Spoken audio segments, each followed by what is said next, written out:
ଏହି ବ୍ରହ୍ମାଣ୍ଡରେ ସବୁକିଛି ନିରାକାର ଅବସ୍ଥାରେ ଅଛି, ଅର୍ଥାତ୍ ସବୁକିଛି ଯାହା ସବୁ ଏହି ବ୍ରହ୍ମାଣ୍ଡରେ ଅଛି ତାହା ନିରାକାର ଅବସ୍ଥାରେ ଅଛି।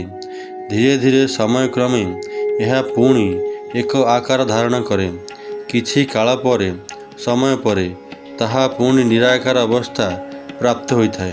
ଏହା ଏହି ସଂସାରରେ ପ୍ରତି ମୁହୂର୍ତ୍ତ ଘଟିତ ହେଉଛି। ଯେପରିକି ଏକ ଶିଶୁ ଗର୍ଭାବସ୍ଥାରେ ପୂର୍ବରୁ ନିରାକାର ଅବସ୍ଥାରେ ଥିଲା, ତାହା ଗର୍ଭରେ ଏକ ଆକାର ଧାରଣ କରେ। ଧୀରେ ଧୀରେ ତାହାର ବୃଦ୍ଧି ଘଟେ, ସେ ଜନ୍ମ ହୁଏ। ଧୀରେ ଧୀରେ ତାହାର ବୃଦ୍ଧି ଘଟେ, ସେ ଜନ୍ମ ହୁଏ। ବାଲ୍ୟାବସ୍ଥା ଭୋଗ କରେ, ଯୌବନାବସ୍ଥା ଭୋଗ କରେ, ବୃଦ୍ଧାବସ୍ଥା ଭୋଗ କରେ, ପୁଣି ମୃତ୍ୟୁକୁ ପ୍ରାପ୍ତ ହୁଏ। ମୃତ୍ୟୁ ପରେ ନିରାକାର ଅବସ୍ଥାକୁ ପ୍ରାପ୍ତ ହୋଇଥାଏ।